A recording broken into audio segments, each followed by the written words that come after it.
Alors, je ne sais pas si pour toi c'est une bonne ou une mauvaise nouvelle, mais en tout cas c'est une nouvelle. Et c'est une vérité. Le système de Dieu n'a pas changé. Le système de Dieu est le même. Quand Dieu veut sauver une famille, il ne va pas arroser tout le monde. Dieu va choisir quelqu'un qu'il va sacrifier pour les autres. Je disais, je ne sais pas si c'était une mauvaise nouvelle ou c'est une bonne pour toi, mais c'est une nouvelle vraie. Lorsque Dieu veut sauver un peuple, il ne va pas toucher tout le monde. Dieu va choisir un homme qu'il va sacrifier. Dieu va choisir une personne qui aura une vie sacrifiée, qui va pleurer quand les autres vont rire, qui va gémir quand les autres vont témoigner, qui va chercher le confort quand les autres seront dans le confort, qui va chercher la stabilité quand les autres seront déjà dans leur stabilité. Le pion de la récupération n'est pas celui que Dieu amène dans les verts pâturages continuellement. C'est celui que Dieu a décidé de sacrifier pour sauver une famille. Lorsque tu as la force et le courage de dire « Je suis aussi un Joseph », tu dois aussi savoir donc que tu es un sacrifié. Si tu n'es pas un sacrifié, alors je crois que tu t'es perdu quelque part dans la Bible. Tu n'es pas celui-là. Je crois à une chose. Dans chaque saison, il y a des éléments que Dieu veut imposer dans une famille. Il y a des éléments que Dieu veut imposer dans un peuple. Mais pour ça, il faut qu'il sacrifie un homme. Pour ça, il faut qu'il choisisse celui qui va arroser les autres. Mais ce qu'on ne te dit pas, c'est qu'avant d'arroser les autres, tu seras d'abord sacrifié. Ça, je crois qu'on a oublié de te dire. Avant d'être celui qui bénit, tu aimes beaucoup ça, tu aimes bien la fin, tu aimes bien le Joseph qui est ministre, tu aimes bien. Quand on te dit tu es Joseph, toi tu vois seulement la chaise ministérielle. Tu oublies que c'est un gamin qui a été sacrifié. Pendant que des vieux comme Judas, comme Ruben, étaient en train de boire, de manger là-bas chez leur père, de dormir dans les couettes de leur mère, Joseph, lui, il était un esclave. Celui qui doit visiter la famille, c'est celui-là que Dieu sacrifie. Lorsque Dieu veut bénir une famille, il cherche une victime. La victime de quoi? De l'amour de Dieu pour une famille. Tu es simplement une victime. Dieu a décidé de nourrir l'Égypte. Il faut trouver quelqu'un. Il y a quelque chose qui m'intéresse ici et je voudrais le partager avec toi. Tu dois le garder pour la vie. Dieu décide donc de sacrifier quelqu'un dans la famille. Il y avait 12 enfants, 12 fils, sans compter Dina. Pourquoi Dieu pointe Joseph? Pourquoi c'est lui au fait que Dieu décide de sacrifier? Pourquoi c'est le plus jeune? Pourquoi c'est le petit? Pourquoi c'est celui-là qui doit encore rester à la mamelle? Pourquoi c'est celui-là qui doit encore être sous l'abri de Jacob? Pourquoi ce ne sont pas tous ces grands garçons qui sont là? Pourquoi? Que quelqu'un me dise pourquoi. Des fois il faut se poser des questions de ce genre. Tu t'arrêtes un peu dans ta vie, tu te dis pourquoi? Pourquoi ça doit passer par moi? Pourquoi toi? Pourquoi c'est Joseph? Alors voici l'une des réponses que le Saint-Esprit m'a communiquées. Et j'ai trouvé ça très correct. Joseph a été le choix de Dieu parce que le cœur de Joseph était traitable.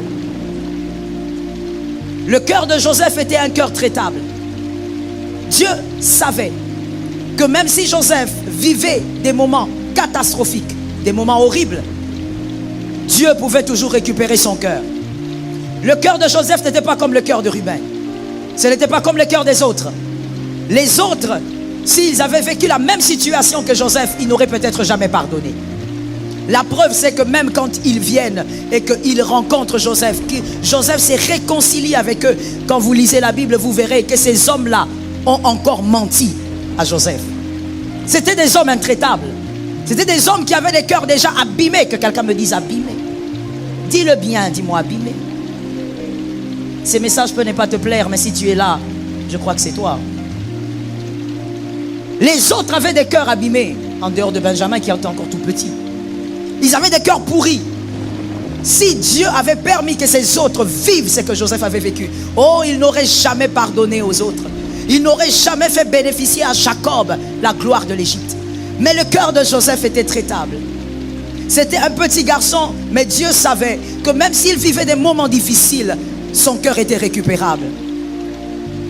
Et voici l'une des raisons encore qui m'a poussé à dire qu'il s'agissait du cœur. Joseph était celui qui obéissait à son père. Et Dieu a choisi celui qui obéissait à son père. Celui qui obéit à son père peut obéir à Dieu. Il y a quelqu'un qui dit, comment ça? Oui. Voilà pourquoi dans les choix de Dieu, Dieu n'a choisi que des hommes qui obéissaient à leur tuteur. Lis la Bible de Genèse à Apocalypse. Dieu n'a pas choisi des rebelles comme toi. Des rebelles qui n'ont rien à voir avec ce que leur père pense. Des rebelles qui n'ont rien à voir avec ce que leur mère pense. Des rebelles qui parlent lorsque le parent parle. Des rebelles qui pensent que la modernité tue l'honneur aux parents. Des rebelles qui pensent que lorsqu'on est adulte et qu'on peut faire un enfant, c'est qu'on devient comme son père. Des rebelles qui pensent que parce qu'on peut faire un enfant, qu'on est une femme, on sait comment pousser un enfant en dehors de son corps, qu'on est comme sa mère. Rebelle. Ce n'est pas parce que tu sais faire un enfant que tu es comme ton père. Cet amen est lépreux, donne-moi un amen. Je t'avais dit, je ne sais si c'est une bonne ou une mauvaise nouvelle, mais c'est une nouvelle. Ce n'est pas parce que tu peux faire un enfant que tu es comme ta mère. Dieu a choisi de Genèse à Apocalypse des hommes qui étaient capables d'obéir à leur tuteur. Il est allé choisir Jacob. Plutôt, il a choisi Joseph parce que Joseph obéissait à Jacob. Il est allé choisir Moïse. Oh oui, parce que Moïse était capable de se soumettre à Jéthro. Il est allé choisir David parce que David, malgré la haine de ses frères, le mépris de son père, il obéissait à son père. Tous les hommes que Dieu a choisis, c'était des hommes qui obéissaient à l'autorité.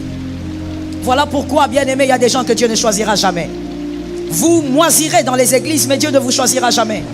Pourquoi? Parce que vous êtes incapable d'obéir à l'autorité. Et vous ne savez pas qu'obéir à l'autorité, c'est même le principe de Dieu.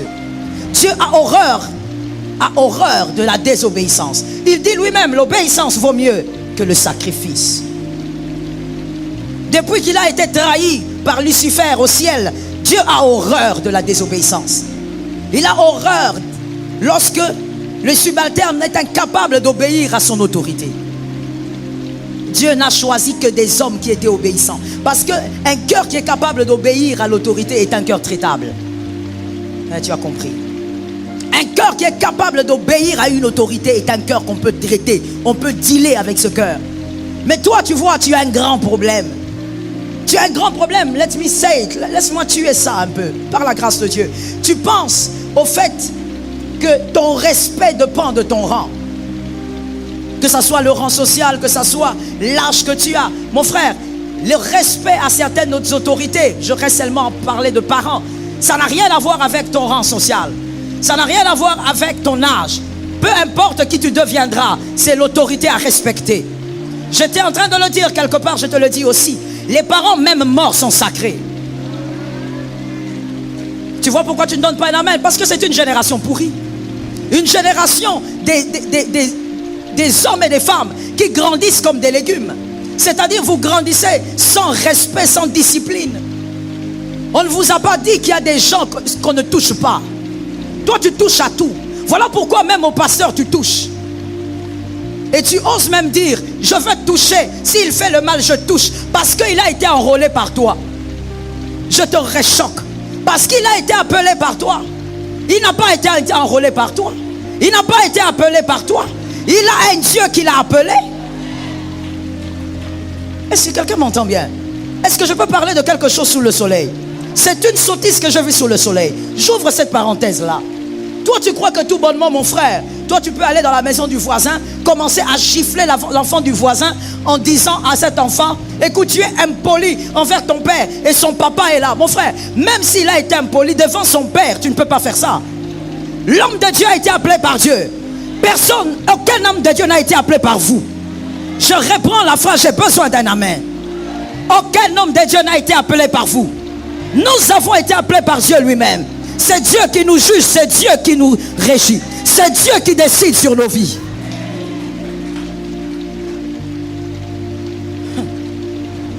Et ce qui est triste, je suis dans la parenthèse, je vais la fermer bientôt, mais c'est important.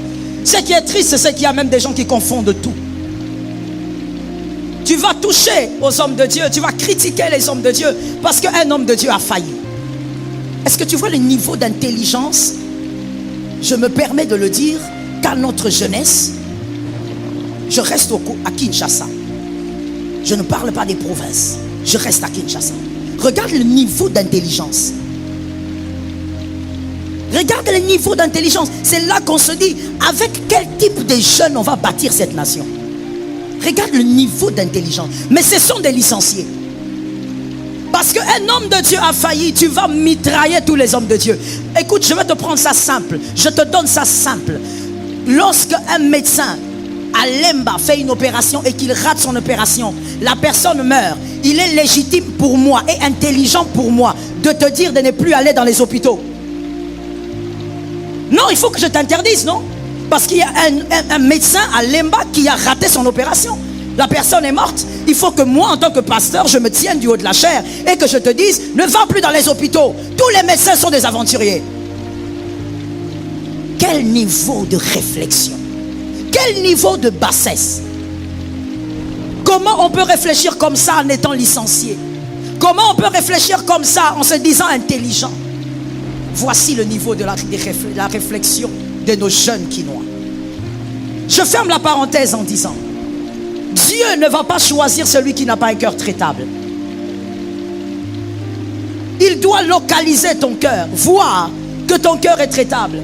Et l'un des éléments qui permet de savoir que ton cœur est traitable, c'est si tu as la capacité d'honorer et de respecter les autorités. Que Jésus nous aide. Dis à un frère et dis-toi toi-même, Jésus ne changera pas de système. Voici de quoi je parle. Je parle de Jean 3,16. Jean 3,16. La Bible dit, car Dieu il a tant aimé qu'il a donné son Fils unique, afin que quiconque croit ne périsse point, mais qu'il ait la vie éternelle. C'est le système de Dieu. Dieu te donne toujours un seul pour sauver un grand nombre. C'est son système. Ça ne changera pas. Ça ne changera pas parce que nous sommes en 2022. Dieu a toujours appliqué ce système-là. Sacrifier un seul pour sauver les autres. Dieu va sauver ta famille. Dans cette saison, en 2022, il y a des nouvelles choses qui vont pénétrer ta famille. Mais pour ça, il faut que Dieu sacrifie quelqu'un. Et il y a quelqu'un dans cette salle que Dieu va utiliser comme un pion de récupération. Il va t'utiliser pour récupérer tes frères. Mais tu vois, avec la vie de Joseph, il n'a pas récupéré qu'Israël, mais il a récupéré aussi l'Égypte. C'est grâce à Joseph que l'Égypte a esquivé la famine. Et donc Dieu va t'utiliser cette année aussi pour sauver les païens. Dieu va utiliser ta bénédiction pour sauver les païens. Mais avant cela, celui qui doit sauver doit absolument endurer ce que les autres n'ont pas enduré. C'est une vérité qu'on doit se le dire. Tu vas pleurer là où les autres n'ont pas pleuré. Tu vas souffrir différemment des autres. Tu auras l'impression que tout tombe toujours sur toi. Mais tu es celui qui doit sauver les autres. Tu sais pourquoi Christ lui-même est venu mourir? Il s'est fait homme. Parce qu'on ne peut pas sauver un homme si on n'est pas un homme. Comment vas-tu sauver quelqu'un sans comprendre sa douleur? Comment vas-tu sauver quelqu'un sans comprendre sa tristesse? Voilà pourquoi au milieu de tes frères, toi tu vas endurer des choses les plus compliquées.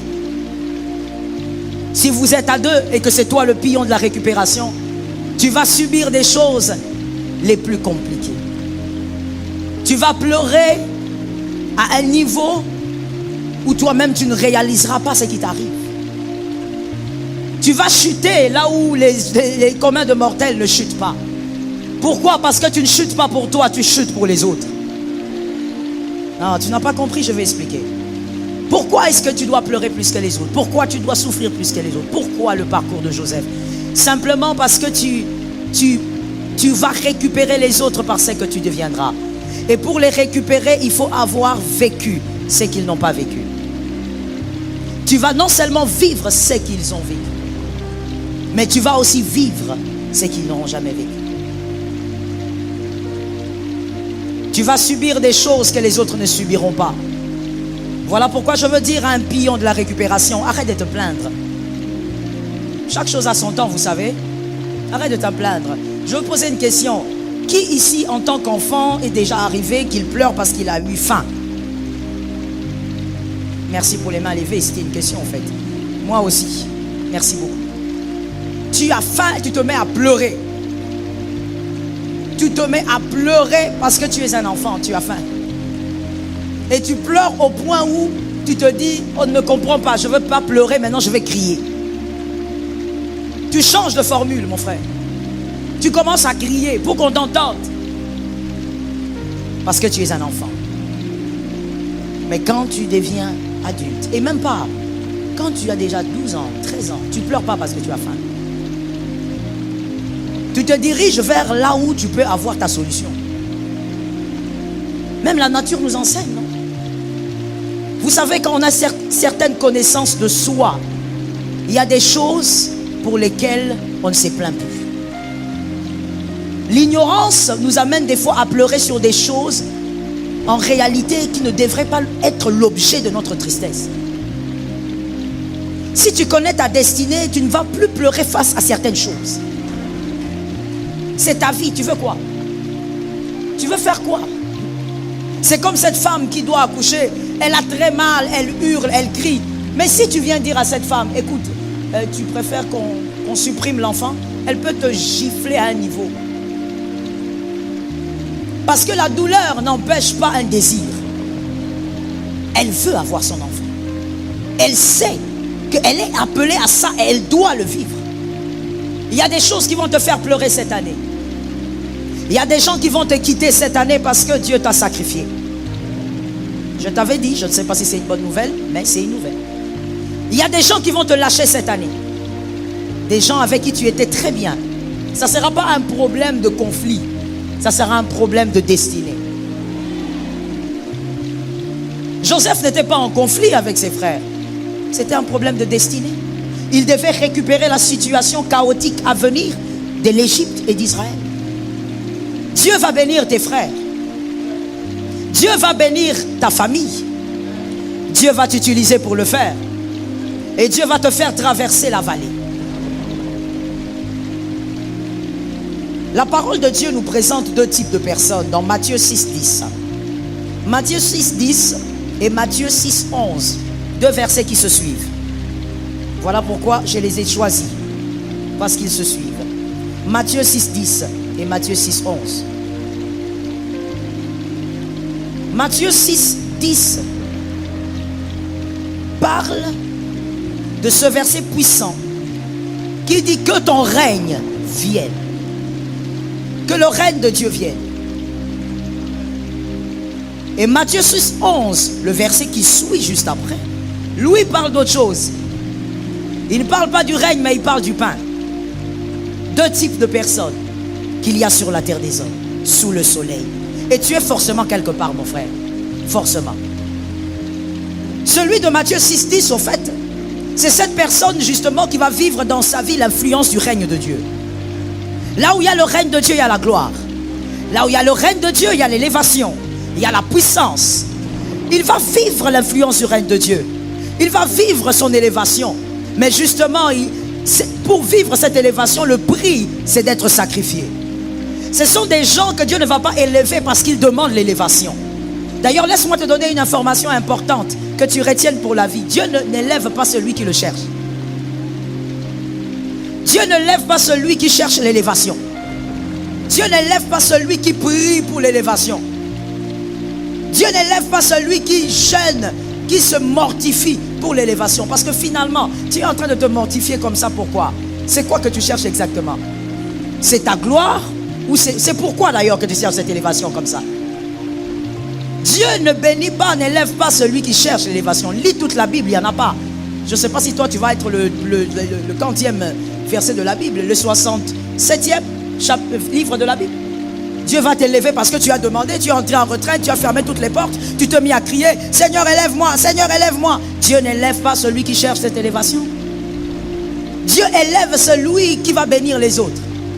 Dieu élève celui qui a été pris comme un sacrifié des autres.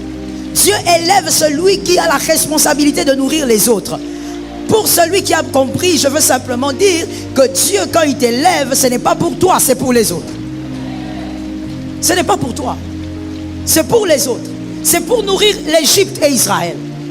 Quand Dieu te bénit, il crée un shift même financier dans ta vie. T'inquiète pas, ce n'est pas d'abord pour toi. Dieu ne t'élève pas parce qu'il veut te voir jubiler sur l'élévation ou autour de l'élévation. Dieu t'élève parce qu'il y a quelqu'un qui doit être sauvé quelque part. C'est le principe de Dieu. Voilà pourquoi, bien-aimés, cette catégorie de personnes, ce sont des gens qui ne cherchent pas l'élévation, qui ne prient pas pour ça. Mais ce sont les sacrifiés de Dieu parce que Dieu veut arroser les gens autour d'eux. Et quand Dieu veut arroser 3 personnes, il cherche un seul. Yes, this is how it goes. Lorsque Dieu veut arroser même 4, il cherche un seul. Celui-là qui pourra arroser les autres. Mais celui-là, il a un prix à payer. Que quelqu'un dise à son âme, j'ai un prix à payer. Vous savez, j'ai vu des gens vivre au fait le prix de leur élévation. Mais ce qui est étrange, c'est que pendant qu'ils sont en train de vivre le prix de leur élévation, ils quittent l'église. Ils s'éloignent des choses sacrées. Non, j'ai trop de problèmes, on ne me comprend pas, on ne m'aide pas. Mon frère, quand tu traverses le prix de ton élévation pour bénir les autres, il n'y a pas une prière qui va te sortir de là. Non, je veux le dire maintenant du haut de la chair et de manière directe. Il n'y a aucune prière qui te sortira de là. Il n'y a pas de prière qui puisse sortir Joseph de la prison. Il n'y en a pas. Non, on ne m'a pas soutenu en prière. Alors quand on ne me soutient pas comme ça, il n'y a pas d'amour dans cette église. Mon frère, tu veux qu'on te donne l'amour là comment? Qu'on te sorte ça par le pancréas. Tu veux que cet amour, on te présente ça comment? Et généralement, le constat que j'ai fait, et examinez vous-même, les gens qui réclament l'amour, c'est eux qui ne savent pas donner. Analysez à partir d'aujourd'hui, vous verrez. Toutes ces personnes-là qui sont autour de vous, qui disent, il n'y a pas d'amour ici, il n'y a pas d'amour ici. Ce sont des gens qui n'ont jamais rien donné. Toi, tu sais comment on donne l'amour. Tu as donné ça à qui? Tes propres enfants, tu les insultes. Je parle ou je laisse? Tes propres enfants, tu les as mis au monde, ils sont sortis de toi. Mais quand tu commences à les insulter, on croirait que tu es en train d'insulter le diable et ses démons. Toi, tu as donné l'amour à qui? Ton propre mari est dépassé quand tu l'insultes. Il te regarde comme ça, il n'arrive pas à croire. Et des fois même, il y a des hommes courageux qui disent même, c'est à moi que tu parles. Mon frère, tais-toi seulement. Parce que plus tu dis encore, c'est à toi qu'on parle, on t'humilie encore. Il est étonné, il te regarde, il dit, mais cette femme, elle va à l'église. Mais regarde comment elle m'insulte de la tête aux pieds. Toi, quand tu insultes ton mari, c'est d'alpha oméga. Et tu parles d'amour. De quel amour tu parles? Tu n'as jamais même donné l'amour. Même une fourmi, tu n'as jamais élevé chez toi. Tu n'as jamais donné l'amour à personne.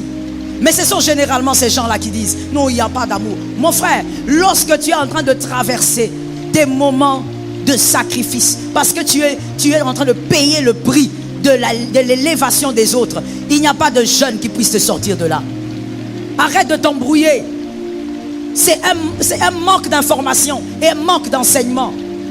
Tu t'embrouilles pourquoi? Tu vas haïr les hommes pour rien. Et si Joseph n'a pas eu le temps d'haïr les hommes? Regardez, on parle souvent de ses frères en disant, bon, Joseph n'a pas puni ses frères. Mais il y a quelqu'un d'autre aussi que moi je vois ici, dans la vie de Joseph, qui pourrait bien recevoir une petite baffle de Joseph après son élévation. C'est les chansons. C'est vrai que les chansons en parlaient de lui, mais après combien d'années? 2 ans. 2 ans, le pauvre garçon, il a croupi en prison. 2 ans. Quelqu'un qui t'aide, quelqu'un qui t'oriente. Mon frère, il y a des choses qui n'ont pas de prix sur la terre. Je suis d'accord avec cet amen. C'est-à-dire, je parle de quoi? Quand quelqu'un te donne une orientation dans la vie, et cette orientation te fait quitter d'un point A à un point B, ça n'a pas de prix. Parce que quitter seulement le point A au point B, beaucoup se sont perdus. Beaucoup ont perdu leur famille. Beaucoup, oh my God, donne-moi un amen. Beaucoup ont perdu leurs enfants.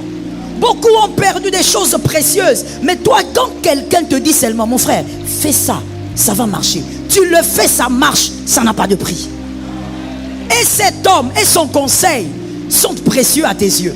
Mais et les chansons, on t'aide, on t'oriente. Tu pars 2 ans, tu oublies quelqu'un, 2 ans.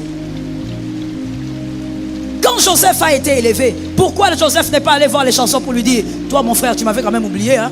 Tu sais ça? Lorsqu'on est en train de payer le prix de son élévation et le prix à payer pour bénir les autres, mon frère, On ne se plaint pas. On endosse. Que quelqu'un dise à son frère, il faut avoir des épaules larges. Il faut endosser. C'est le prix de ta destinée. Tu es le pion de récupération. Dieu va faire du bien à ta famille, mais il y a un prix. Accepte ton prix. Lorsque Dieu t'isole, il te laisse seul dans la vallée. Toi, tu commences à attirer les gens. Toi, il faut venir avec moi. Pourquoi vous m'avez abandonné? Mon frère, tu tires qui? Tu cherches qui? Sois seul. La vallée, on la traverse seul. Donne-moi un autre amen. Donne-moi un amen qui va te guérir. Il faut que je te le dise aujourd'hui pour que je termine avec ça. Dans la vallée, on traverse seul. Oh non, moi j'avais beaucoup de problèmes. Beaucoup de problèmes là, on ne m'a pas aidé. Mon frère, si c'est le prix à payer pour que tu sois l'arrosoir de tes frères, tu ne dois pas t'en plaindre. Ne te plains pas des choses comme ça. Assume ta vie et assume le choix de Dieu sur toi. Très souvent nous disons, oh Joseph, puissant, grand, mais après combien d'années? Après combien d'années? Plus de 17 ans. Ce garçon a souffert gravement. Et cette partie de la vie de Joseph, on oublie. On se limite seulement à dire, oui, moi je suis Joseph de ma famille. Est-ce que tu sais ce que ça veut dire? Est-ce que tu as déjà ressenti la haine d'un frère? La haine d'un frère, ce n'est pas la haine du voisin que tu vois là. Tu as déjà ressenti la haine d'un frère? Ceux de Matthieu 6,10 vivront le règne de Dieu parce que Dieu constate que leur cœur est traitable. Ce sont des gens que Dieu peut amener à l'élévation. Ils n'oublieront pas leur famille. Des gens que Dieu amèneront à l'élévation. Ils n'oublieront pas cette nation. Toi tu es là, tu me donnes ta tête. Maman, prie pour moi. Que je sois ministre, que je sois député, que je sois je ne sais pas quoi. Quand on va prier pour toi, c'est toi le premier voleur. Donne-moi un amen. Donne-moi un autre amen. C'est toi le premier voleur. On commence à regretter pourquoi on avait prié pour toi. Tu voles en ordre et en désordre. Tu voles comme si on t'a dit que demain tu vas mourir. Tu voles tout, même les arbres qu'on a plantés sur le chemin. La nuit, toi tu peux passer, tu arraches ça. Tu mets dans ta voiture, tu pars. Donc tu es scandalisé par la bénédiction. Tu es scandalisé par la grandeur. Voilà pourquoi j'ai l'habitude de te dire, Dieu est un grand maître. Donne-moi un amen qui va guérir ton âme. Tu sais, quand je parle des choses comme ça, il ne faut pas faire l'hypocrisie. Il faut me donner un amen parce que tu connais ton cœur tel qu'il est là. Voilà pourquoi vous voyez, Dieu est un grand maître. Je sais que les gens n'aiment pas qu'on dise ça, mais moi je vais te le dire cash. Je ne suis pas pasteur pour te plaire, je suis pasteur pour dire la vérité.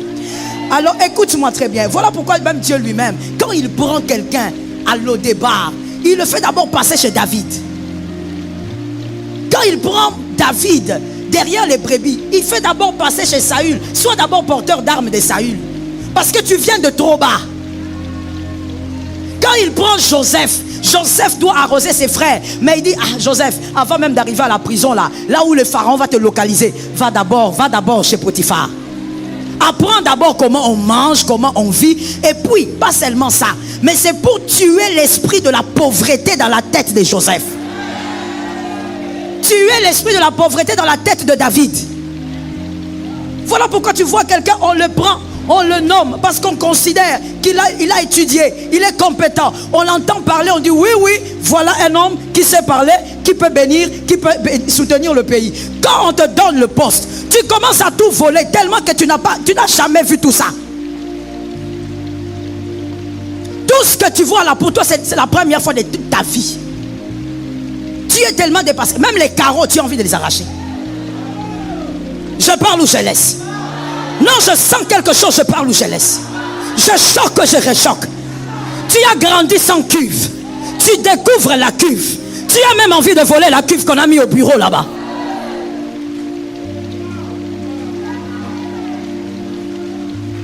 Pourquoi? On t'a pris tellement bas. Dieu n'a rien à voir avec ce qui est bas. Dieu est celui qui donne l'élévation. Mais Dieu doit te faire passer par certaines maisons.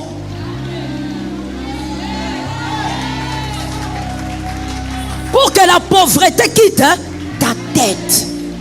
Qu'est-ce qui te fait trembler comme ça là? Quand tu vois une femme avec les make-up, tout ça, tu n'as jamais vu.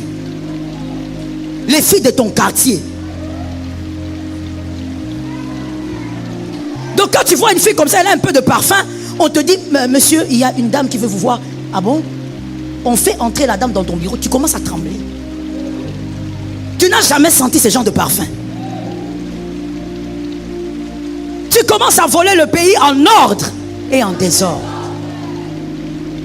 Le matin, on te voit, tu passes avec une Mercedes rouge. Le soir, vert. Matin, tu ne fais que changer. Toi-même, la voiture rose, là, tu auras. Pourquoi? Parce qu'en réalité, Dieu t'a donné l'élévation. C'est ça ce que nous ne comprenons pas. Dieu t'a donné l'élévation, alors que pour toi, l'élévation, c'est quelque chose de personnel. C'est pour ton ventre. Tu crois que Dieu élève pour le ventre? Dieu n'élève aucun homme pour lui-même. Je réponds ça. Dieu n'élève aucun homme pour lui-même. Lorsque Dieu élève un homme, c'est pour sauver des peuples. C'est pour sauver les autres. Tout le monde ne vivra pas le mystère de Matthieu 6,10. Non, tu demanderas, ça ne viendra pas. Ton cœur n'est pas traitable. Et Dieu sait que s'il te donne cette place-là, il n'y a personne qui sera en paix. Au contraire, on ne va plus respirer. On ne va plus respirer. Tu vas commencer à descendre, je parle ou je laisse. Je choque et je réchoque. Tu vas commencer à descendre sur le boulevard et tu commences à fouetter tout le monde. Pourquoi? Parce que tu es dans l'embouteillage. Toi, tu ne sais pas à Kinshasa, il y a des embouteillages. Tu ne sais pas. Tu commences à traumatiser tout le monde. Tu veux faire descendre tout le monde des voitures pour que ta voiture à toi passe. Si tu sens que l'embouteillage te dérange, il faut fabriquer une route aérienne.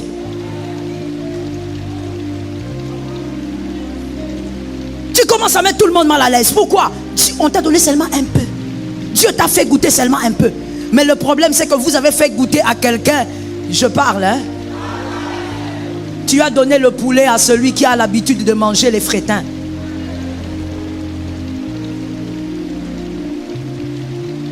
C'est là qu'il y a la guerre. Même Dieu, il sait dans tout son amour qu'on ne peut pas sortir quelqu'un de l'Odébar sans qu'il n'y ait un parcours. Il doit d'abord avoir des arrêts pour arracher la forêt qu'il y a dans sa tête. Est-ce que quelqu'un m'entend bien? Ainsi, le Seigneur n'a pas voulu que le peuple d'Israël entre en Canaan. Ils sont morts. Parce qu'ils avaient toujours dans leur tête les concombres. Ils devaient rester là. Que Jésus te délivre. Retiens que si Jésus te bénira un jour, ça sera pour arroser les autres. Non, ça ne sera pas pour dilapider de l'argent. Ça ne sera pas pour créer le chaos dans ta famille. Ça sera pour bénir les autres. Tu es le sacrifié de Dieu pour arroser les autres. Que quelqu'un dise à son âme, je suis le pion. Merci. Matthieu 6, 11 donc, le verset qui suit, dit, donne-nous notre pain quotidien. Oui, il y a des gens comme ça qui vont se limiter au pain quotidien. Dieu ne te donnera que le pain quotidien, rien d'autre. C'est-à-dire que toi, ce que Dieu te donnera, ça sera simplement pour subvenir aux besoins de ta famille, subvenir. We were in love that never meant to stay. Some things are real, even when they fade.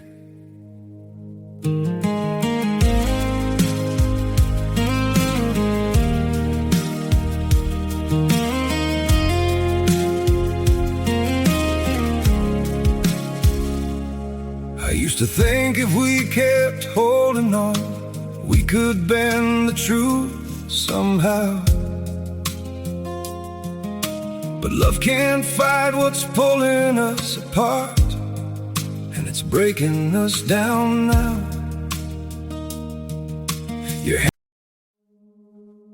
We were in love that never meant to stay. Some things are real, even when they fade.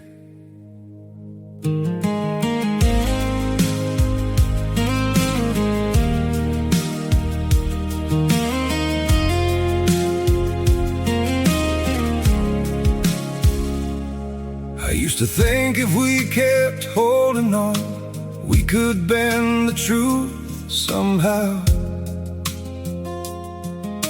But love can't fight what's pulling us apart, and it's breaking us down now.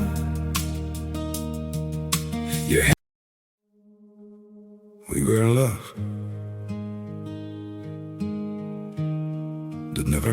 misunderstood. Some things are real, even when they fade.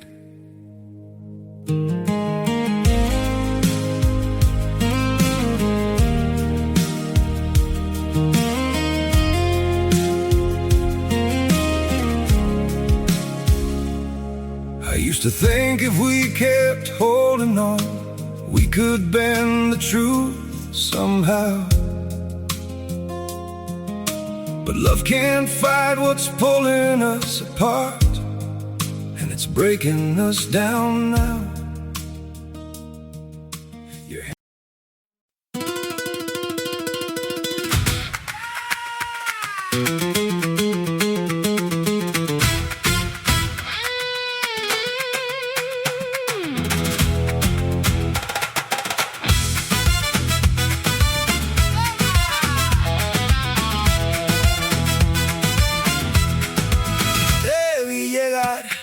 Con botas de sal y una rosa roja pegada al cristal.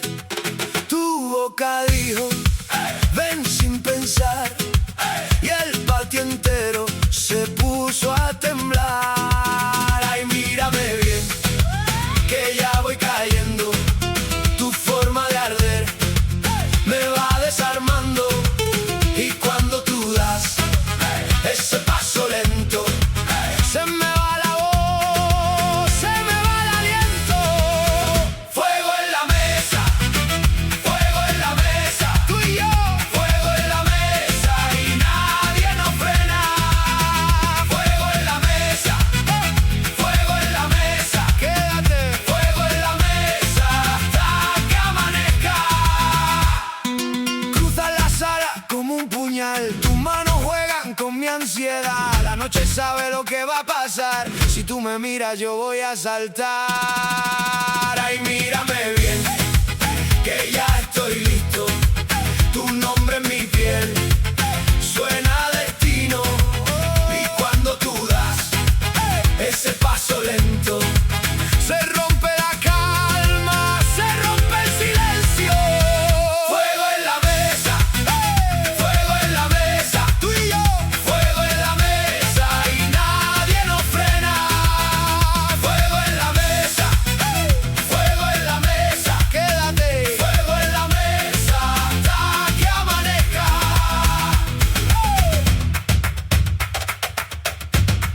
Aux besoins de ta maison, point barre. Tu as ton salaire là de 300 ou de 500, tu arrives à payer le loyer, tu payes l'eau, tu payes l'électricité. C'est fini. Dieu va s'organiser pour que toi tu restes là. Parce que si Dieu t'amène au-delà, c'est une catastrophe. Il y a même des gens, oh oui, je veux le dire, des personnes que Dieu a justement fait essayer la grâce, la grandeur dans leur famille, pour arroser leur famille. Mais au lieu d'arroser ta famille, toi tu commences à dire non, moi mon argent n'ira pas là-bas, tous ces gens sont des sorciers. Mon frère, si tous ces gens sont des sorciers, bon, toi tu es quoi? Tu es quoi au milieu des sorciers? Je pose une question. Qui es-tu au milieu des sorciers? Moi je viens là, je trouve 5 sorciers. Et je te trouve, toi tu es au milieu là. Et tu es à l'aise. Qui es-tu au milieu des sorciers? Dieu t'a béni et Dieu savait qu'il y avait ces gens-là. Dieu savait qu'il y avait toutes ces personnes méchantes là. Mais Dieu t'a béni pour défier le monde des ténèbres. Ça tombe sur une maison. Dieu t'a béni pour défier le monde obscur. Oui, ils mangeront ton pain, ils ne te feront rien. Ah, je bénis celui qui est venu dans un culte. Ils boiront de ton eau, mais ils ne te feront rien. Ils porteront les vêtements, mais ils ne te feront rien. Tu es caché en Christ et Christ pourra toucher les élus de Dieu. Personne ne touche les élus de Dieu. Tu es d'un sacerdoce royal. Oh, je disais à quelqu'un, un sacerdoce royal. Tu es un sacrificateur. Personne ne touche au sacrificateur. Lorsque Dieu te choisit pour arroser les autres, toi tu ne peux pas commencer à dire non, je ne donnerai pas mon pagne à telle tante là parce que la tante là avait tué ma soeur. Si elle avait tué quelqu'un, c'est pas chez toi qu'elle doit oser. Si elle ose chez toi, c'est elle-même qui est en train de partir. Si elle aime sa vie, elle ne va pas oser. Mais vous m'étonnez beaucoup. Vous ne savez pas que dans le monde spirituel, lorsque un sorcier veut par exemple envoûter un habit ou quelque chose qui vient de toi, toi tu ne sais pas qu'il voit d'abord la chose de manière spirituelle. Il ne voit pas le mouchoir comme toi tu le vois. Même si tu lui donnes un mouchoir maintenant, tu dis tu transpires beaucoup, prends. Quand toi tu présentes le mouchoir, ce n'est pas avec ses yeux là qu'il voit. Il voit d'abord ce qui spirituellement, quel pouvoir est à l'intérieur. Donc quand il prend, il sait ce qu'il y a. Il sait qu'il y a des volts à ne pas toucher. Ah, je bénis celui qui a entendu. Il sait qu'il y a des dimensions à ne pas arriver. Dieu te bénira avec tous ces sorciers dedans. Et tu sais quoi? Ils vont manger ton pain. My God. Ils vont manger ton pain. Tu vas donner et ils vont se rassasier. D'ailleurs, cette nourriture sera leur condamnation. Ça va remplir leur ventre. Dieu te bénit pour la famille, mon frère. Arrête avec ces choses-là. Ce que tu dois plutôt faire, c'est monter en esprit. Je dis monte en esprit. Celui qui est appelé à l'élévation doit monter. Et tu as vu que Dieu étant un grand pédagogue, un grand maître, il a fait tout ça dans la vie de Joseph. Il a d'abord fait traverser Joseph dans des maisons VIP, comme chez Potiphar, pour qu'il voie un peu. Jacob, c'est vrai qu'il manquait de rien, mais Jacob était berger, lui seulement les brebis, l'odeur des brebis, à gauche et à droite. Mais chez Potiphar, Joseph a vu le verre. Chez Potiphar, Joseph a vu les couverts. Il a compris que, ah bon, donc quand on mange aussi, on s'assied. On ne se met pas comme quelqu'un qui est en train d'aller poursuivre, je ne sais pas, un chat. Non, on se met. Dieu a travaillé Joseph. Et en dehors de ça, Dieu a travaillé spirituellement Joseph. Au début, Joseph était le rêveur. Dans la prison, il n'est plus le rêveur. Voilà pourquoi il n'y a aucun verset dans la Bible qui révèle un songe, un seul songe que Joseph a eu en prison. Il rêvait, oui, mais il ne parlait plus de ses rêves. Joseph n'était plus le rêveur, il était l'interprète des songes. Le niveau spirituel. Ah mais oui, ça doit aller crescendo. Si toi, Dieu t'a pointé pour arroser les autres, tu es le sacrifié de l'amour de Dieu, mais tu dois aussi monter spirituellement. Les prières d'hier ne doivent pas être les prières d'aujourd'hui. Je bénis celui qui m'a entendu quelque part. Monte en prière, monte en jeûne, monte en sanctification. Dis au Saint-Esprit, aide-moi à monter. Que quelqu'un lève sa main droite et dit, Seigneur, aide-moi à monter.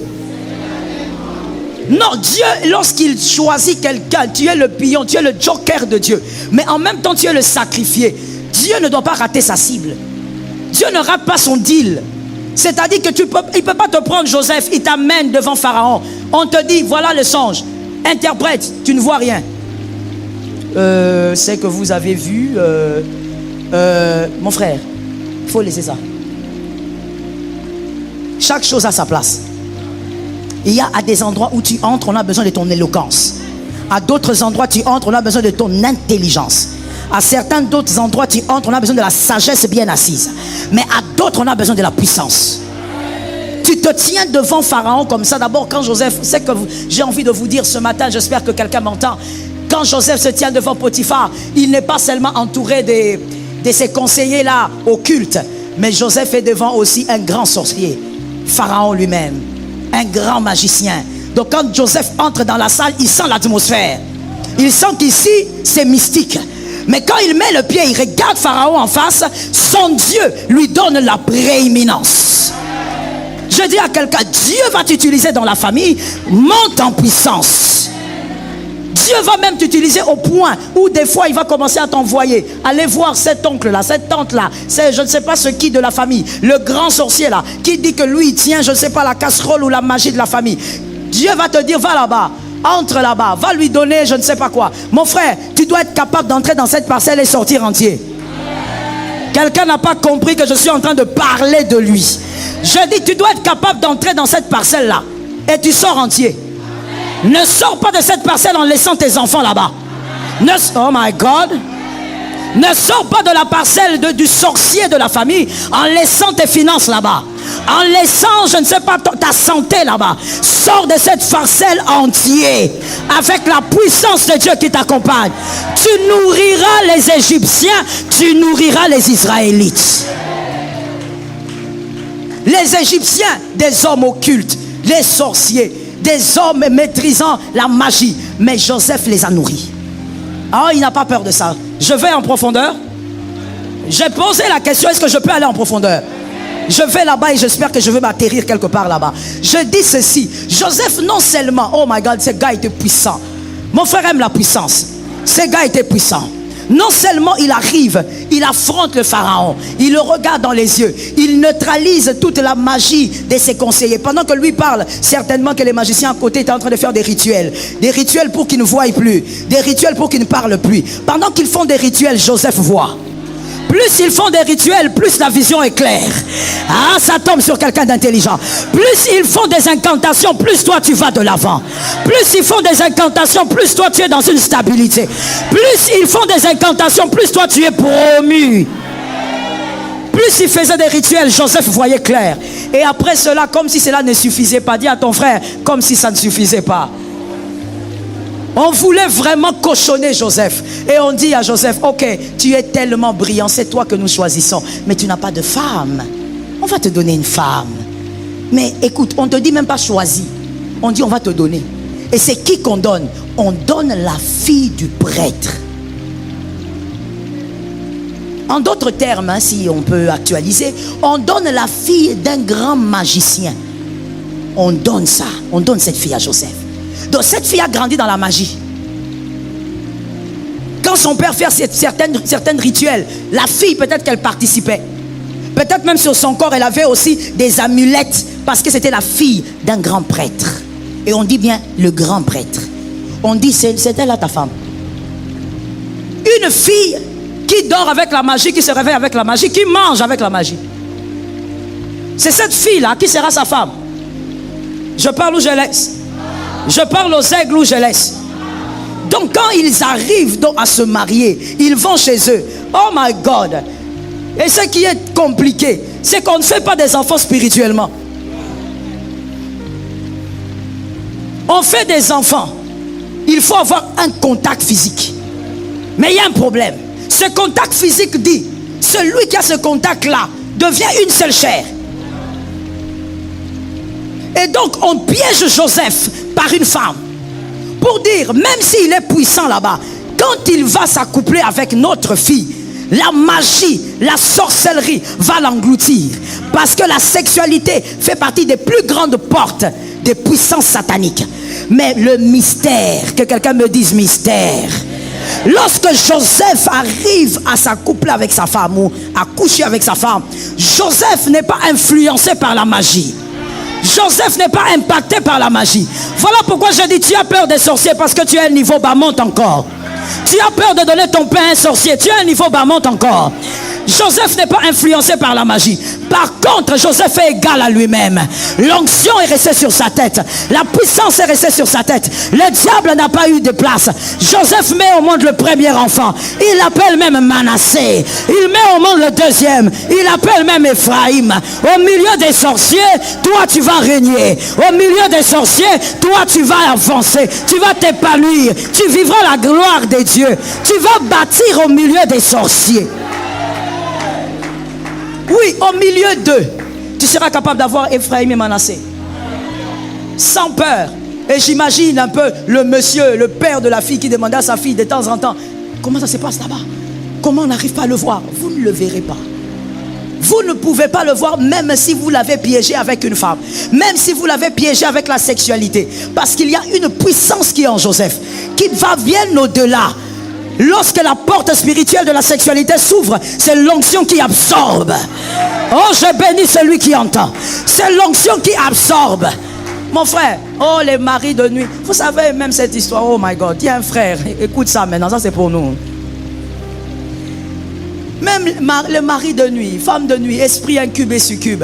Vous croyez que cette fille-là n'avait rien? Comment elle n'aura rien? Puisqu'elle nage, elle navigue dans la magie. Donc certainement que la nuit, elle avait aussi son esprit de nuit qui venait la toucher. Cet esprit de nuit-là, quand il venait, il s'est limité là-bas. Il ne pouvait pas traverser. Et d'ailleurs même, il y a des jours où il arrive comme ça, il dit, ici, il n'y a pas de place. Ici, il n'y a pas de chemin.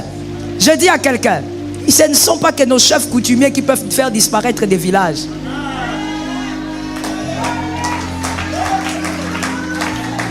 Je te comprends. Parce que tu crois en fait que les choses de Dieu sont inférieures aux choses du monde. Non, la spiritualité divine est supérieure à tout ce que tu as déjà entendu. Il n'y a pas que les chefs coutumiers là de nos villages là qui font disparaître la route. Mon frère, tu fais disparaître la route, je te fais disparaître toi-même. Oh, attention, mon anzelate. Dis-lui, papa, viens. Si tu aimes ta vie, évite ce genre de choses ici, des jeux comme ça. Il n'y a pas que eux qui font disparaître. Toi aussi, avec un niveau spirituel convenable, ils viendront la nuit, ils ne verront pas la maison. Ils viendront le jour, ils ne verront pas tes enfants. Ils viendront le jour, ils ne verront pas ta cuisine. Ils ne verront pas le chemin. Ils se poseront des questions. Il a changé d'adresse. Tu n'as pas changé d'adresse. Tu as changé le niveau spirituel. Que l'Éternel t'aide. Que l'Éternel te remplisse. Que l'Éternel t'amène au-delà. Grandis spirituellement. Monte spirituellement. Sois puissant. Sois puissante. Sois puissant. Sois puissante. Sois puissant. Sois puissante. Sois puissant. Sois puissante. Monte encore au nom de Jésus. Dis à un voisin, c'est au milieu d'eux que je régnerai. On ne te changera pas de famille. C'est toi qui vas bénir cette famille. On ne te changera pas de frères. Tu vas bénir ces frères-là. Oh, les oncles là, on ne changera pas. Ils vont aussi vieillir. Ils ne vont pas mourir vite. Parce que tu dois régner au milieu d'eux. Ils doivent savoir avant leur mort qu'il y a autre chose que leur sorcellerie, qui opère et qui protège, qui opère et qui fait des choses terribles. Lève ta main droite et dis-moi, je régnerai au milieu d'eux.